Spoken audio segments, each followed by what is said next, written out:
السلام علیکم. Math news کے ساتھ محمد اظہر صدیق حاضر خدمت ہے. چینل سبسکرائب آپ کر رہے ہیں. جو میں کہنا چاہتا ہوں یا آپ سننا چاہتے ہیں تو اس کے لیے چینل سبسکرائب کرنا بڑا ضروری ہے. دوستوں کے ساتھ بھی شیئر کریں اور کوشش کروں گا کہ آپ تک اصل حالات اور واقعات پہنچتے رہیں. کوئی چیز رہ نہ جائے یا کوئی چیز غلطی سے جو ڈس انفارمیشن بہت پھیلائی جاتی ہے, پھر جنریشن وار چل رہی ہے, ذرا اس سے ہٹ کے باتیں ہوں اور حقائق پر چیزیں ساری سامنے آئیں. آج سپریم کورٹ کے سامنے ویسے تو معاملے 2-3 ہیں ڈسکس کرنے والے. میں آپ کے سامنے تینوں ڈسکس کرنے لگا ہوں. وزیر اعظم اپنی معاونت کے لیے معاونین مقرر کر سکتا ہے, یہ سپریم کورٹ کا کہنا ہے کہ آئین اور قانون معاونین خصوصی کی تعیناتی سے نہیں روکتا اور وزیر اعظم اپنی معاونت کے لیے معاونین مقرر کر سکتا ہے. Supreme Court justice Pakistan justice Gulzar Ahmed کی سربراہی میں 2 میں وزیر اعظم کے معاونین خصوصی اور مشیروں کی تعیناتی کے خلاف کیس کی سماعت ہوئی. دوران سماعت چیف جسٹس پاکستان نے کہا کہ وزیر اعظم اپنی معاونت کے لیے معاونین مقرر کر سکتا ہے اور وزیر اعظم کسی ماہر کی بھی خدمات حاصل کر سکتے ہیں. اور میں جو جسٹس جاز الحسن صاحب میاں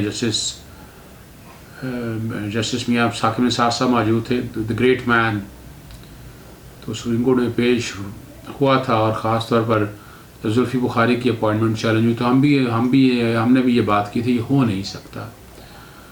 جسٹس جاز نے ریمارکس دیا کہ supreme court Zulfi Bukhari case میں معاونین خصوصی کے حوالے سے اصول تیار کر چکی ہے.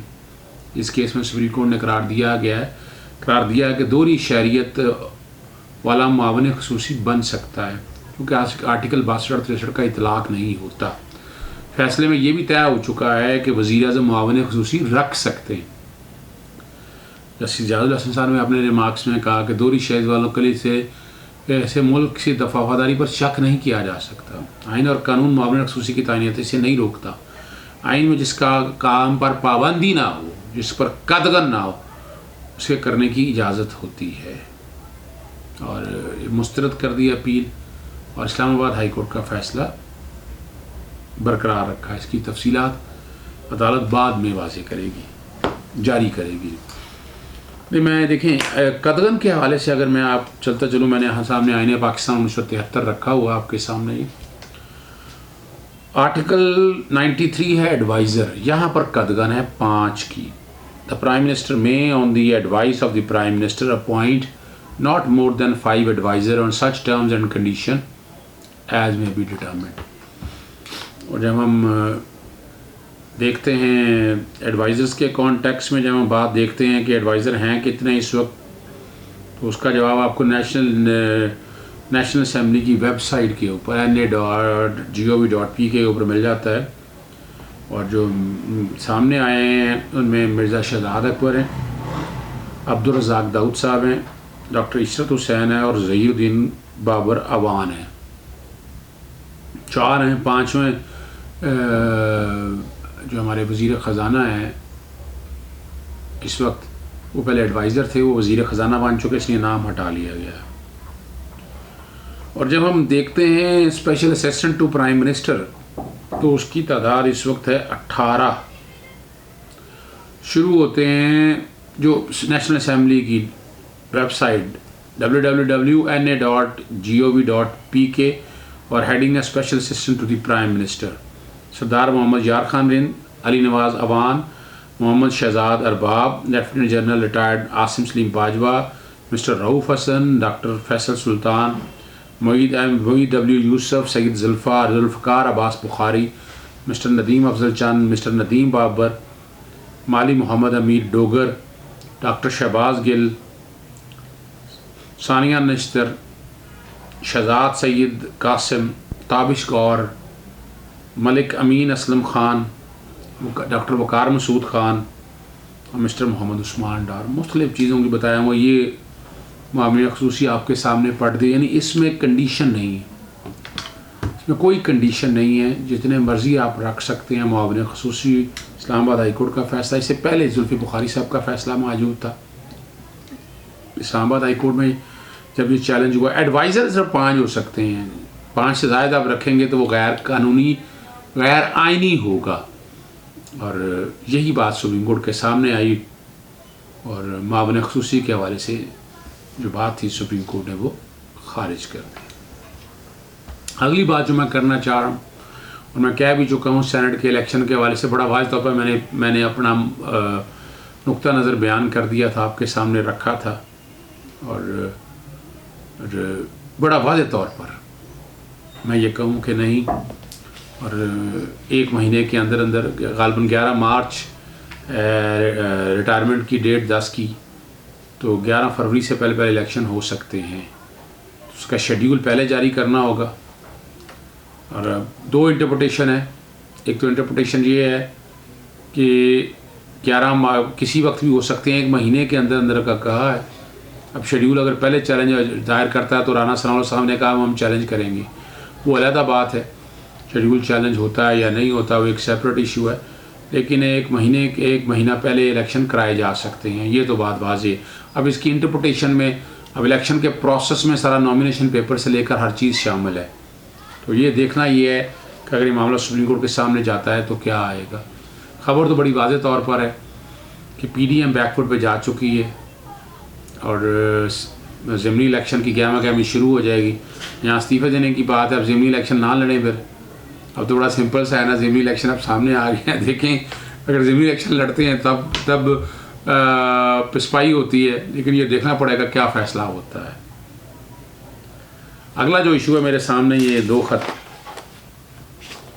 ایک prime minister of India Narendra Modi Mian Nawaz Sharif former prime minister کو یہ تعزیتی خط لکھا ان کی والدہ کی وفات پر. اور گورو اہلوالیا یہ جو ہائی کمیشن آف انڈیا اسلام آباد سے کورنگ لیٹر مریم نواز صاحبہ کے نام لکھا. کوشش کروں گا بیک گراؤنڈ پہ چل سکا تو ٹھیک ہے, لیکن ہے کیا, نواز شریف کی وفات پر نریندر مودی کی تعزیت. بھارتی ناظم نوبل نے خط مریم نواز کو ارسال کر دیا. خط تو انگلینڈ بھی جا سکتا تھا, کیا ایسا مشکل کام تھا, ایڈریس موجود تھا, وہاں پر بھیجتے اور وہاں جا کر وہ خط باقاعدہ نواز شریف کو پہنچا سکتے تھے. لیکن یہ کس کو آواز دی گئی ہے, کیا ثابت کرنے کی کوشش کی گئی ہے کہ اس کو اسلام آباد بھیجا گیا اور مریم نواز صاحبہ کو کہا کہ آپ اپنے والد کو بچائیں. ویسے اسلام آباد سے یہ خبر ہے, بھارتی وزیر اعظم نریندر مودی نے سابق وزیر اعظم میاں نواز شریف کی والدہ شمیم بیگم کی وفات اور ان کے نام تعزیتی خط بھجوا دیا. اسلام آباد بھارتی سفارتکار کے ناظم الامور گورو اہلوالیا نے تعزیتی خط مریم نواز کو ارسال کر دیا. بھارتی سفارت نے جاری کردہ تفصیلات کے مطابق بھارتی کمیشن نے 11 دسمبر کو تعزیتی خط میاں نواز شریف کی صاحبزادی مریم نواز کو لاہور کے پتے پر ارسال کیا. اس کی تعزیتی خط لندن میں میاں نواز شریف تک پہنچانے کی درخواست کی گئی ہے. اور روزنامہ جنگ نے خبر دی ہے کہ نواز شریف کو روزنامہ جنگ آگے بتانے کی ضرورت ہے. 27 نومبر کو لکھے گئے تعزیتی خط میں بھارتی وزیر اعظم نے کہا ہے کہ میاں صاحب کی والدہ بیگم شمیم اختر کے انتقال پر بہت افسوس ہوا اور دکھ کے اس وقت آپ سے اظہار تعزیت کرتا ہوں. 2015 میں انہوں نے بتایا جی مقصد دورے میں آپ کی والدہ سے ملا تھا. اب یہ ساری چیزیں ہیں, میں مقصد کوئی نہیں ہے, میرا مقصد صرف یہی بتانا ہے, یعنی اسٹیج کے اوپر یہ لکھنا اور یہ کیا ثابت کرتا ہے یہ عام آدمی کے سمجھنے کے لیے بڑا ضروری ہے. اور کاروباری ان کے کاروبار کہاں ہیں, اور والیوم 10 جس کا انتظار رہتا تھا ہر ایک کو, یا ہمیں بھی ہر ایک کو انتظار ہے, اور وہ دیکھنا ہے کہ کب تک یہ معاملات سارے سامنے آتے ہیں, وہ دیکھنے والی چیز ہے. Let see. لیکن بڑی چیزیں کھل گئی ہیں اس بات سے. آخر میں ختم کرنے سے پہلے وی لاء مولانا فضل الرحمان سے بڑی دیر کی مہربان آتے ساسوں کی تفصیلات مانگ لیں. اس سے پہلے آپ نے دیکھ لیا ان کے قریبی جو فرنٹ مین ہیں ان کے اثاثوں کے بارے میں ڈیٹیل سارا جاری ہو چکی ہیں پی ٹی آئی کی طرف سے. پشاور نے قومی احتساب بیورو اثاثوں کی تفصیلات مانگ لی ہیں. جی اور جتنے بھی تفصیلات ہیں ان کے کہاں ہیں منقولہ اور غیر منقولہ جائیداد, ان کے بینک اکاؤنٹس اور ذرائع آمدن کی تفصیلات بھی طلب کر لیں گے. بہت بڑا کیس ہے یہ, اور ان کے پاس منی ٹریل تو ہوگا نہیں, کاروبار آپ پتہ نہیں کہاں. ان کے فرنٹ مینوں کے نام پر جب کروڑوں اربوں روپے کی جائیدادیں آ رہی ہیں تو ان کے نام کیا ہوگا, یہ دیکھنے والی بات ہے. اجازت دیجیے گا. السلام علیکم.